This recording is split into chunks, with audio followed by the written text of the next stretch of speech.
जय जगन्नाथ शुभ सकाळ PU Odia TV रे आपण मानकु बहुत बहुत स्वागत करूछि। जदि आपण माने राज्य तथा देश विदेशर खबर पाइबा पई चैनल टी को लाइक शेयर सब्सक्राइब करंतु जहा द्वारा आज दिनर सब किछि टॉप न्यूज अपडेट जानि परिबे। आउ डेरी न करी चलंतु खबर उपरे नजर पकाइबा। प्रथम खबर दिल्ली मेट्रो रे यात्रा कले राष्ट्रपति द्रौपदी मुर्मू गतकाली दिल्ली मेट्रो रे यात्रा करिसंती।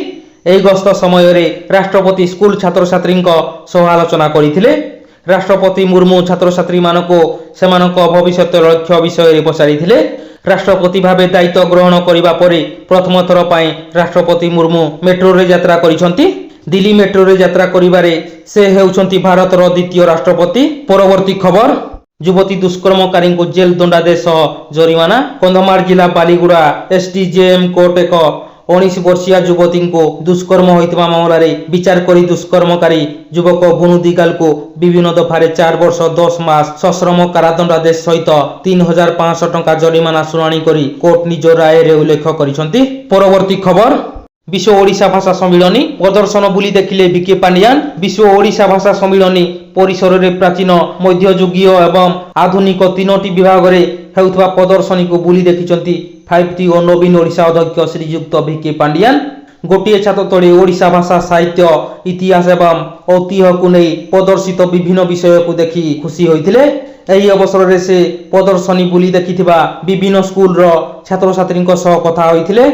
एभली प्रदर्शनी किपरि सेमानक मन को छुईछि से विषय रे पिलांकु पचारि बुझिथिले। प्रदर्शनी परिसर रे थिबा भ्राम्यमाण पाठगारा को से देखिबा सह एहा छात्र छात्री और युवपीढ़ी को प्रेरणा देबो बोली कहिथिले। परवर्ती खबर स्थायी स्वतंत्र शिक्षक नियुक्ति निमते फेब्रुआरी 9 अनिर्दिष्ट काल पर्यंत धारणा। विद्यांग विद्यार्थी मानक शिक्षा और स्वाभिमान रो विकास निमते सर्वदा चेष्टित ओसीएफडी ओएसएसईटीए संघर मिलित रे गठित अस्थायी स्वतंत्र शिक्षक मिलित मंच पक्षरु ओडिशार समस्त साधारण विद्यालय रे मान्यवर सुप्रीम कोर्ट को निर्देश अनुसार स्थायी स्वतंत्र शिक्षक नियुक्ति दाबी रे आसंता फेब्रुआरी 9 तारिख ठारो भुवनेश्वर लयर पीएमजी ठारे विशाल समावेश एवं अनिर्दिष्ट काल पर्यंत धारणा हेबाकु जाउछि। परवर्ती खबर नवीन टार्गेट रे विरोधी मुख्यमंत्री नवीन पट्टनायक गतकाली कड़ा भाषा रे विरोधी को टार्गेट करिसंती। साधारण निर्वाचन पूर्व अनुष्ठित विधानसभा शेष अधिवेशन रे राज्यपाल अभिभाषण उपरे धन्यवाद प्रस्ताव आलोचना रे भाग नै नवीन सीधासलख विरोधी को कड़ा भाषा रे हमला करिसंती। से 24 वर्ष धरी विधानसभार सदस्य थिले मध्य संवेदनशील प्रसंग रे विरोधी को एभली राजनीतिकरण केबे से देखि नथिले बोली कहिसंती। एभली संकीर्ण राजनीति स्वार्थ पाई जी निजर राज्यर भावमूर्ति नष्ट करुछंती सेमानकु लोक क्षमता देवेनी बोली नवीन सतर्क कराई दैछंती। तेबे राज्यपाल अभिभाषण उपरे धन्यवाद प्रस्ताव आलोचना रे नवीन निज सरकार नियुक्ति बेकार समस्या चाषी और चाष समस्या स्थायी भित्तिभूमि निर्माण आदि दिग उपरे संपूर्ण नीरव रहितबा देखिबाकु मिलिछि। परवर्ती खबर रास्तारू हटिबो टोल गेट बदलिबो फी नियम।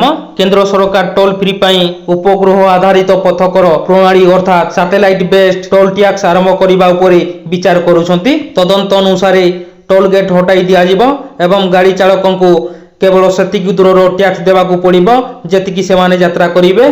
सड़क परिवहन एवं राजमार्ग मंत्री नीतीश गडकरी राज्यसभा रे प्रश्नकाल रे एनै सूचना दैछंती। परवर्ती खबर क्षमा मागिले दैतारी पंडा भूल मागिले यात्रा टाइगर दैतारी पंडा। प्रथमे सिंहद्वार थाना जीवा परे श्रीमंदिर जाई महाप्रभु को क्षमा मागिले कहिले भाबा बेगरे आसी मुख्यमंत्री को जगन्नाथଙ୍କ सह करिथिली तुलना।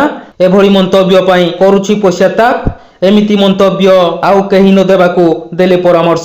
परवर्ती खबर एनडीए रे शामिल हेबा परे प्रथम थर पाई मोदी को भेटिले बिहार मुख्यमंत्री नीतीश कुमार। प्रधानमंत्री नरेंद्र मोदी को भेटिले बिहार मुख्यमंत्री नीतीश कुमार।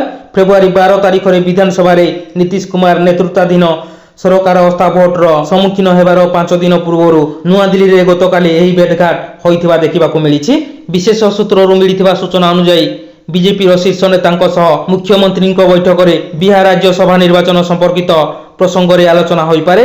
वर्तमान राज्य रे 6टी राज्यसभा आसन खाली पड़िछि। खाली पड़िथिबा एही आसन गुड़िक पई फेब्रुआरी 27 तारिख रे निर्वाचन अनुष्ठित हबो। परवर्ती खबर इमरान खान को हेबो कि फांसी। फेब्रुआरी 8 रु पाकिस्तान रे साधारण निर्वाचन आरंभ होबाकू जाउछि किंतु पूर्वतन प्रधानमंत्री इमरान खान एही निर्वाचन रे प्रतिद्वंदिता करि परिबे नाही କାରଣ ସେ ଏବେ ଜେଲରେ ଅଛନ୍ତି। ଇମ୍ରାନ ଖାନଙ୍କ ଦଳ ତେହରିକ ଇନସାଫ ପିଟିଆଇ ନିର୍ବାଚନ ପ୍ରତୀକ ବୋଲାକୁ ମଧ୍ୟ ଛଡ଼ାଇ ନିଆଯାଇଛି। ତେବେ ସମ୍ପ୍ରତି ରାଓଲପିଣ୍ଡିର ଆଡିଆଲା ଜେଲରେ ଥିବା ଇମ୍ରାନ ଖାନଙ୍କ ରାଜନୈତିକ ଭବିଷ୍ୟତ ଅନ୍ଧକାରମୟ ଦେଖାଯାଉଛି। ଏମିତିକି ତାଙ୍କୁ ମୃତ୍ୟୁଦଣ୍ଡ ମଧ୍ୟ ଦିଆଯାଇପାରେ ବୋଲି ଚର୍ଚ୍ଚା ହେଉଛି। ପରବର୍ତ୍ତୀ ଖବର, ଜମ୍ମୁ କାଶ୍ମୀରର ଶ୍ରୀନଗରରେ ଆତଙ୍କବାଦୀ ହମଲା, ଜଣେ ଯୁବକ ମୃତ୍ୟୁ। ଶ୍ରୀନଗର ସହିଦ ଗୁଞ୍ଜ ଅଞ୍ଚଳରେ ଆତଙ୍କବାଦୀଙ୍କ ଗୁଳିକାଣ୍ଡ। ଆତଙ୍କବାଦୀମାନେ ଜଣେ ବ୍ୟକ୍ତିଙ୍କୁ ଗୁଳି ମାରି ହତ୍ୟା କରିଛନ୍ତି। ଏଥିରେ ଜଣେ ଆହତ ମଧ୍ୟ ହୋଇଛନ୍ତି। ଘଟଣାର ସୂଚନା ମିଳିବା ପରେ ସୁରକ୍ଷା କର୍ମୀଙ୍କ ଅଞ୍ଚଳରେ ଘେରାବନ୍ଦୀ କରିଛନ୍ତି। ସୂଚନା ଅନୁଯାୟୀ ଆତଙ୍କବାଦୀଙ୍କ ଗୁଳିରେ ଅମୃତସରର ଶିଖ ଅମରୁପାଲ 31 ବର୍ଷଙ୍କ ମୃତ୍ୟୁ ହୋଇଛି। ସୁରକ୍ଷା କର୍ମୀ ଆକ୍ରମଣକାରୀଙ୍କୁ ଧରିବା ପାଇଁ ଅଞ୍ଚଳକୁ ଘେରାବନ୍ଦୀ କରିଛନ୍ତି। କାଶ୍ମୀର ଜୋନ୍ ପୋଲିସ ଅନୁଯାୟୀ ବୁଧବାର ସନ୍ଧ୍ୟାରେ ଆତଙ୍କବାଦୀମାନେ ଶହୀଦଗଞ୍ଜରେ 2 ଜଣଙ୍କ ଉପରକୁ ଗୁଳି ଚଳାଇଥିଲେ। ଦ୍ୱିତୀୟ ବ୍ୟକ୍ତିଙ୍କ ନାଁ ରୋହିତ ବୋଲି ଜଣାପଡ଼ିଛି। ରୋହିତକୁ SMHS ରେ ଭର୍ତ୍ତି କରାଯାଇଛି।